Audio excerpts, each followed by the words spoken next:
dragons, and happy Winterween!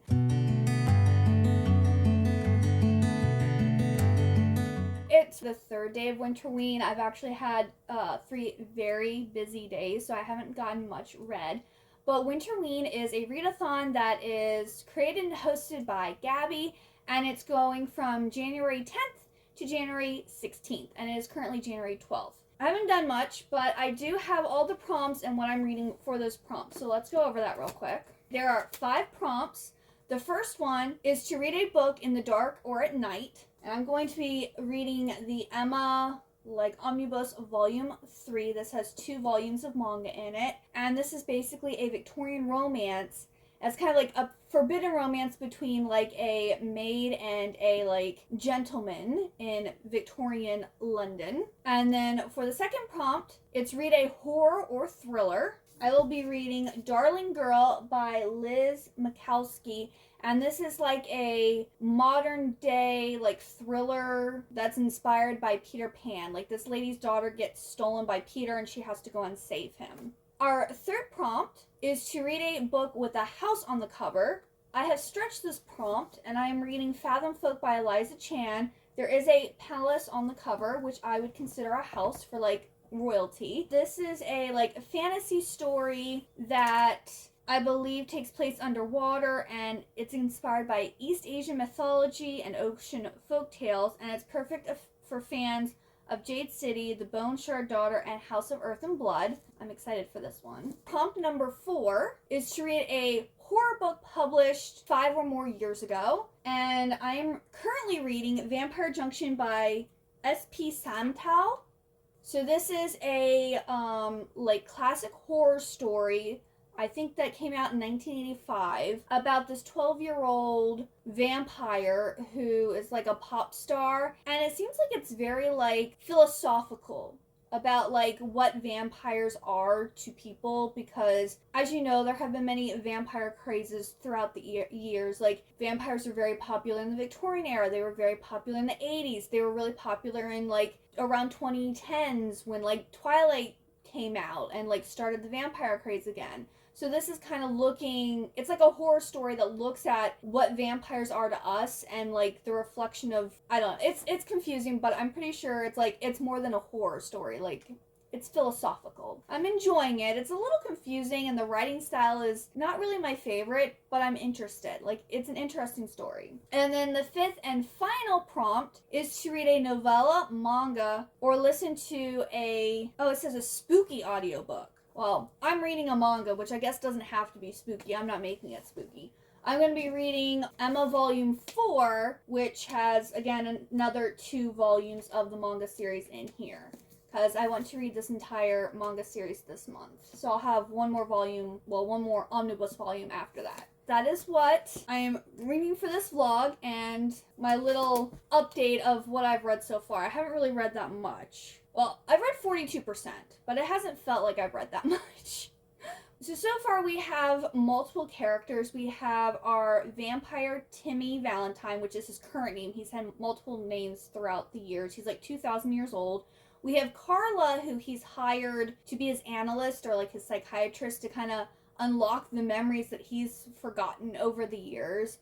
We have her husband, Stephen Miles, who knew him as another persona back in the 40s, and some weird stuff happened then. Then we have this one girl, Lisa, who has had some terrible things happen to her and is kind of insane because of how she was raised and what has been done to her by her father. And then of course we have side characters his chauffeur and his maid, who are kind of his guardians, Timmy's guardians. And we have this whole other plot of it seems this occult group called Gods of Chaos, who are, it seems they're planning on doing something. And also there was something that happened in the past that involved Timmy from this ceremony thing that they were doing. So it's a very convoluted story. There's a lot of stuff happening. I will say the writing style it's very like with the dialogue, it's kind of sometimes unclear who's exactly talking because we'll just have like the dialogue, but it won't be saying who's saying it. So it's a little confusing reading. It's a little bit of a chore. And also, what I read another book in the 80s, The Bright Lights Big City,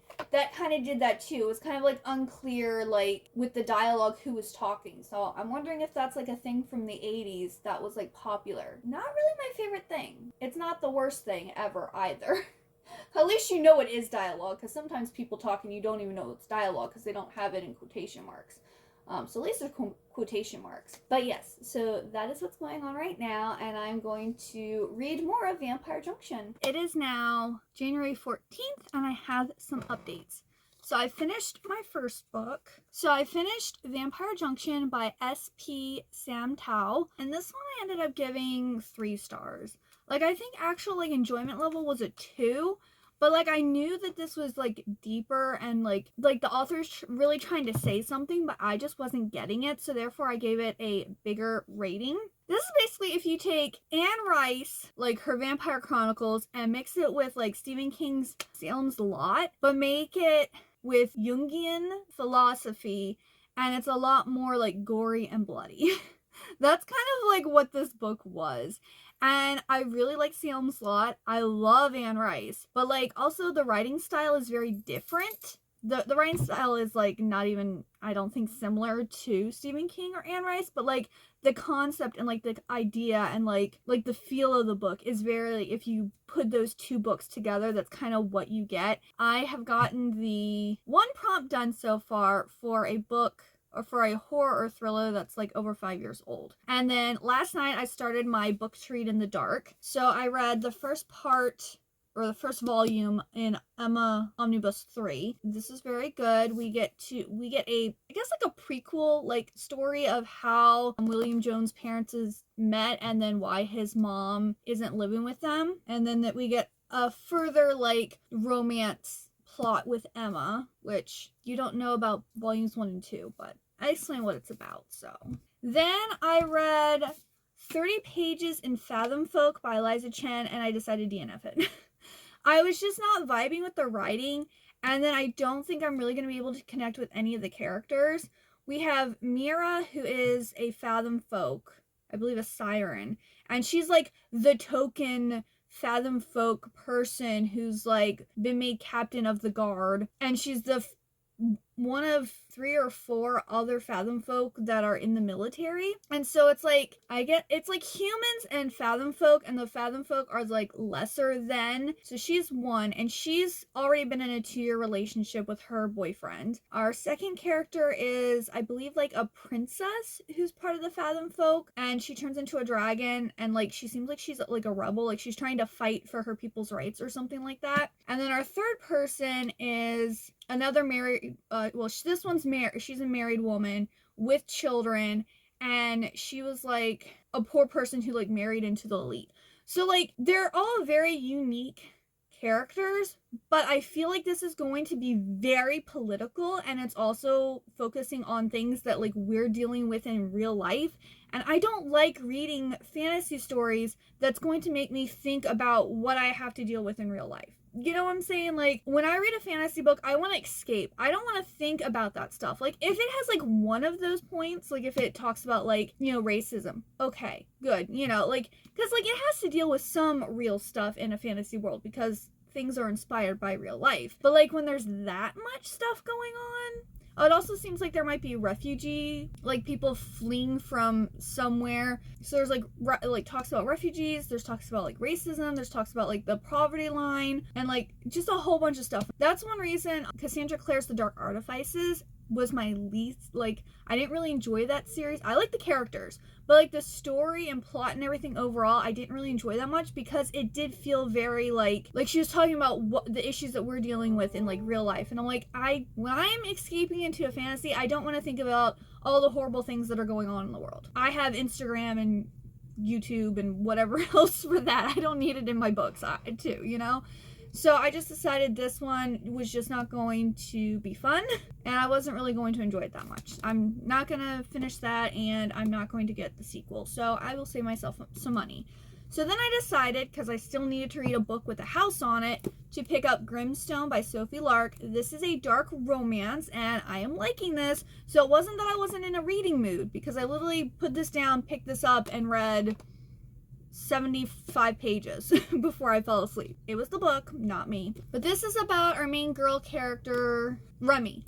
This is about Remy, who has inherited her uncle's like estate, and he's been dead for 3 years. His like mansion was already falling apart before he died, and so now like the animals have taken over, people have busted out the windows, there's holes in the walls, like it needs a lot of work. Well, she flips houses, so she's decided that she and her brother, who she is the guardian of, or was the guardian of, he's 20 now, but I guess she's still acting like his guardian, are going to flip this house and sell it. Well, she runs into a problem, because her next door neighbor, Dr.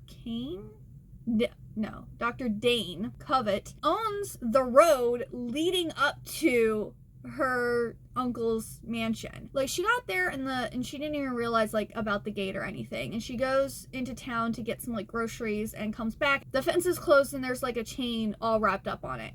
So she's like, who freaking blocked the road? Like, how am I supposed to get to my house? So she had bolt cutters and like went and was like cutting the chain, and she sees this guy like in the shadows going like, I could call the cops for you trespassing. And she's like, I can't trespass on my own land. And like there's some banter, and he basically like, oh, I own the road leading up to your uncle's place, and I charged him money to access that road. I don't understand how that makes logically with like property lines and stuff like that, how it makes sense that someone owns the road that leads up to somebody else's house. I guess it's a good plot point for the story, but in real life, I just don't know how that works. So she's like, oh, I'll do anything if you let me, use the road. And so he's like, okay, well, I want you to come over to my house and like fix things up. He has like a backstory, which we don't know all about. We're like hearing gossip from the people. And he apparently hasn't been like attracted to a woman or to a person in a while, and all of a sudden he's attracted to her, and he really wants her, and he just can't stop thinking about her, and he wants to do all these naughty things to her, but she's not his type. It's already gotten pretty hot and steamy. They haven't actually like done it yet, but it's gotten pretty hot and steamy. And I guess she said in the there's like attempted essay on page. I guess kind of their first like interaction is kind of essay. I don't know if that's what she's talking about, attempted, or if there's something else that's gonna happen later, but like it already seemed to me that would be considered essay, even if she was fine with it by the end. I don't know how that works, but yeah, I'm interested. I'm enjoying this, and I'm hoping to finish this today. So yeah, that is my check-in. So I'm gonna get to more reading. Y'all, good news, bad news. So good news, I'm probably gonna finish all the prompts for Winterween early. Bad news, I did not plan my TBR well. Like I'm having to change stuff. As I mentioned last time, I DNF'd Fathom Folk and decided to read Grimstone by Sophie Lark, which was actually a good choice because this was more of a like, this is a dark romance. It kind of has like a thriller element to it, which I figured out the ending way before the ending actually happened. Like, what the twist? I saw it coming. But yeah, I ended up giving this 4 stars. It was actually really, really good. It had a good story while also having plenty of smut in it too. Which, I mean, honestly, I don't care about the smut. I guess I expected more in a dark romance than a normal romance, but it was good. So yeah, I finished that. So this was for read a book with a house on the cover. So that prompt is now done. Then I started reading Darling Girl by Liz Mikowski, and I got 56 pages in, and I was like, this doesn't seem like it's going to be a thriller book. I don't know, for some reason I thought this was a thriller, but it's actually magical realism. So this does not work for the prompt to read a horror or thriller book. So I was like, okay, well, I still want to read this because I'm actually very interested in it. We basically have the great-granddaughter of Wendy Darling, who is a scientist, and she like has her own beauty company. And so like she works with other scientists to like make the cosmetics for this company. And she was married and had twins. Well, it sounds like there was a car accident and her husband and one of the twins died. So it's her and her son left. But then she was apparently pregnant when the car accident happened and she ended up having that baby, which was a little girl. And then another, like, the little girl fell out of a tree or something, and she's been in a coma for like the last 10 years. Well, it starts off where she's like trying to get this really big deal with this other company, and she gets a call that her comatose daughter has disappeared. So she has to go and try to figure out what happened to her daughter, because apparently her daughter's blood has something in it that she needs to keep her son Jack alive. Don't know what it is. It's something in her blood, and it's very valuable. So that's like all I know. It seems very, very interesting. There's a lot of nods to Peter Pan in this. And yeah, I really want to read this, but I won't be reading it in this vlog because it's not actually a thriller or a horror book. I don't know why I thought that. That means I needed a thriller or horror book. Well, I've had this book on my shelf for a while, so I decided to pick up Dark Fever by Karen Marie Moning. This, I believe, is like a romantasy thriller, like an urban romantasy thriller. And we have this girl Michaela whose sister was going to school in Dublin, and her sister gets murdered. Well, the police aren't taking it seriously, and so Michaela decides that she's gonna go to Dublin and figure out what happened to her sister. And then finds out that she can see the Fae, and her sister was looking for something, and now she's working with this guy who owns a bookstore, I guess, to find what her sister is looking for, while also learning how to use her powers, because she's a Sidhe seer, and yeah, she's looking for this powerful dark book of the Fae. And this has like a very interesting take on the Fae. I don't know how I feel about it. About it. Like, I don't know if I'm going to continue the series or not, because it's interesting, but like, yeah, I'm not really liking the take on the Fae, because I'm a big vampire and Fae. Those are my two like supernatural bows, and I'm not liking their version in that book. And then the Read a Book in the Darker at Night, I finished Emma Omnibus Volume 3, so I have finished that prompt now. I gave both of the volumes in this 4 stars. It was really good. And actually, Emma is actually 7 volumes, and then there's like 3 like story collections. So today I actually finished reading the 7th volume of this. And overall, I would consider Emma to be like a 4-star series. Like, all of them were like very interesting and good, but it was kind of slow paced, and like, I don't really get why Emma and William are in love. I didn't get the romance. Like, why are you guys so in love with each other? Why? Why? So that's why I couldn't give it a 5-star, because while the illustrations are beautiful, I love the Victorian setting, I like the drama, I don't get the romance. I don't understand why they're in love. I don't get it, but, to each their own. And then I was going to read Emma Omnibus Volume 4 for read a, was it novella, manga, or spooky audiobook, but I ended up picking up this yesterday, and I wanted to read it, so I'm going to count that towards that prompt.